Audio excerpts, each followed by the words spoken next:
どうも、男中村です。これは2年熟成させた白たまりです。黒っぽいですけど、これを白たまりって言うんですよ。白たまりってご存知ですか？白たまりっていうのはですね、原小麦っていうのは小麦粉じゃなくて粉になる前の粒の小麦のことですよ。粒の小麦に麹菌を生やして塩水につけて熟成させたものなんですよ。これは醤油の仲間なんですよ。でも醤油っていうのは大豆が含まれてないと醤油って名乗ることができないんで、これは小麦 100% なんで醤油とは言えないんですよ。1割程度大豆を混ぜたものを白醤油って言うんですよ。これは醤油を名乗れないから白たまりと言います。白たまりは大豆を使ってない醤油になります。で、醤油って言ってはいけないんですけどね、醤油って言った方が分かりやすいじゃないですか。まあそんなわけで、これが2年熟成させた白たまりです。では2年前にこれを仕込むところからご覧ください。これが原小麦です。まずこれに麹菌を植え付けて小麦麹を作ります。ここに水を注いで水につけて発芽させます。3日ぐらい置きました。そしたら少し発芽の兆候が見られるようになりました。発芽玄米小麦になりました。これを鍋で蒸します。1時間ぐらい蒸しました。火が通ったか何粒か食べて確認します。よし、ちゃんと火が通ってます。木桶に広げて冷まします。30度ぐらいまで冷めたところで麹菌です。これを茶こしに入れて全体にまんべんなく振りかけます。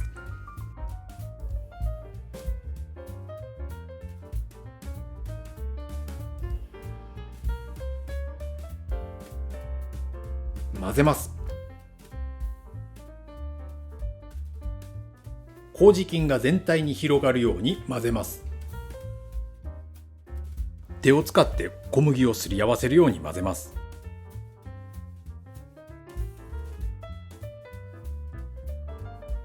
そして適当なタッパーに入れます。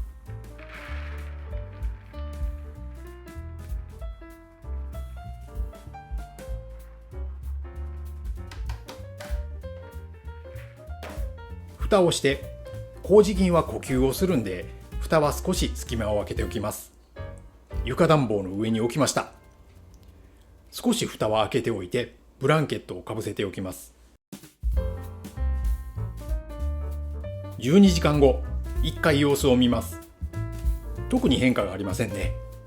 手で温度も確認してます。暖かくはないですが冷たくもないという感じですね。また床暖房の上に置いてブランケットをかぶせておきます。さらに12時間後、種付けから24時間後です。蓋についている水滴の量が多くなってますね。麹菌が呼吸をしている証拠です。少し白くなったような気がしますけど、まだまだです。また床暖房で保温します。さらに1日後、種付けから48時間後にこの通り白いふわふわに覆われました。これで小麦麹が完成です。これを塩水につけます。まず水を注ぎ、塩を入れます。混ぜます。この時どれだけの量を入れたのか記録が残ってなくてわからないんですよ。これを瓶に入れます。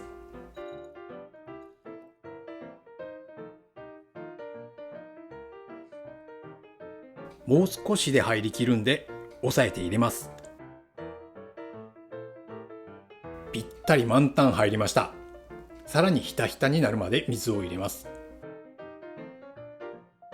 塩も足しました。もうちょっとだけ水を入れました。蓋を閉めます。この状態で2年間放置しました。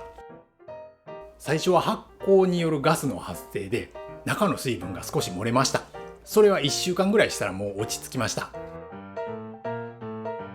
実はこれは白たまりと違うものを仕込むつもりで仕込んだんですよ。それは何を仕込もうと思ったのかと言いますと、それは甜麺醤です。甜麺醤の作り方は詳しくはこちらの動画を見てほしいんですけど、本物の甜麺醤というのは小麦粉を麹菌で発酵させて作るんですよ。その本物の作り方を研究してまして、それをいくら調べても見つからなかったんで、もう自分なりに小麦麹に麹菌を生やして熟成させて、そしたら甜麺醤になるんじゃないかってやったのがこれなんですよ。これを仕込んだ後に本物の甜麺醤の作り方を知りまして、本物の作り方はこちらの動画見てくださいね。それでこれが甜麺醤じゃないっていうことが分かりました。でも最近になっていろいろ調べた結果、これは白たまりであるってことが分かりました。それでこのように日の目を見ることになったんです。ではまずこれを絞りましょう。絞る前に2年熟成させたこれを観察してみましょう。このように明らかに色が変わっていますね。水分が半分ぐらいまでしかないですね。底の方は茶色くて、真ん中ぐらいは空気に触れたためか黒くなっていて、上の方は細かいアクのようなものが浮かんでて白っぽくなってます。仕込んだ当初は発酵によりガスが発生して麦が膨らんで、これ溢れそうになって、いや実際溢れたんですけどね。今はガスが抜けてここまで下がって、水位もここまで下がってます。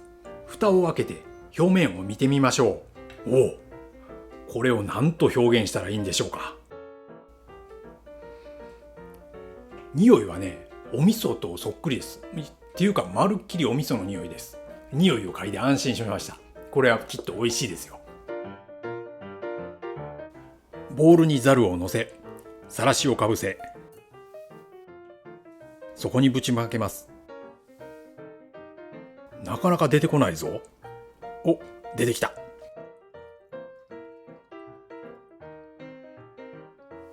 下に真っ黒な液体がポタポタ落ちてますよね。重力だけではなかなか水分が落ちていかないので、絞ります。ぎゅっと力を入れて絞ります。結構力入れてますよ。力いっぱい絞ってもこのペースでしか絞れません。結構な重労働ですね。まだ絞れそうですけど、手が疲れたんでもうこの辺にしておきます。これが絞りかすです。これだけ絞れました。ちょっと味見してみます。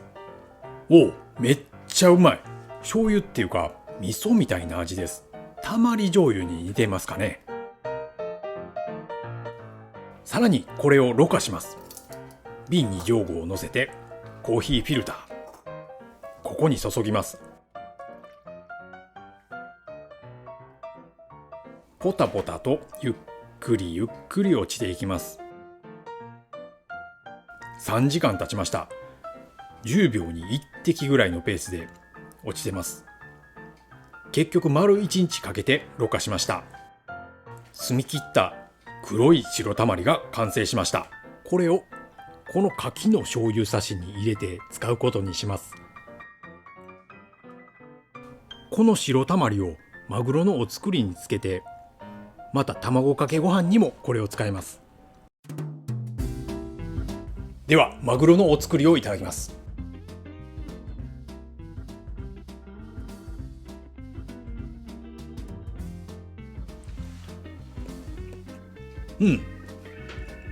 よく合います。これはぴったりですよ。ちょっと甘めなんで、なんかお刺身専用の醤油に似てますね。いい感じでした。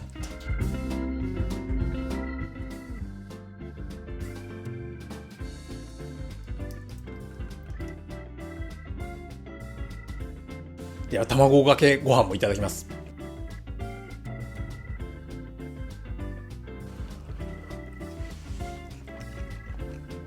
これは合ってるけど、これは合わなくはないけど、ちょっと甘いかなって感じですね。私は個人的に濃い口醤油の方がよく合うと思います。ちょっと甘めで麹の香りがほわーんと広がるんですよ。煮物とかに使うときっと美味しいと思いますね。搾りかすも味は美味しいんですけど、小麦のふすまがゴワゴワで食べられたもんじゃありません。美味しい味だけを抽出する方法を考えたいと思います。鍋にお湯を沸かして、これはだし用の削り節です。まずだしを取ります。ここに白たまりの搾りかすをスプーン1杯、2杯、3杯、4杯、5杯入れました。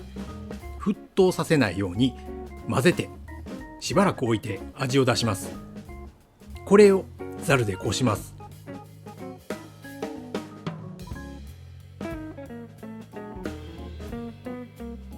白たまりの味が出ただし汁ができました。これで豆腐とわかめの味噌汁を作ります。まずは豆腐を入れて味噌を溶かします。わかめを入れて味噌汁の完成です。白たまり由来の麹の風味が広がって味噌汁のレベルが上がりましたよ。そんなわけで小麦を2年間熟成させたらこんなに美味しくなるっていう麹菌の力はすごいなぁとまた改めて思いました。この動画が面白いとかためになったって思ってくださった方はいいねとチャンネル登録をお願いします。このチャンネルではこんな感じでちょっと変わった料理の方法とかを週1回ぐらいのペースで更新してます。他にもブログ、Twitter、Instagram もやってます。Twitter では更新情報とかいろいろつぶやいてますし、ブログはもう10年以上やってまして、今までの全ての情報がブログで見れますんで、ものすごい情報量ですから、興味のある方は男中村で検索してみてくださいね。はい、今回は以上です。最後までご視聴いただきましてありがとうございました。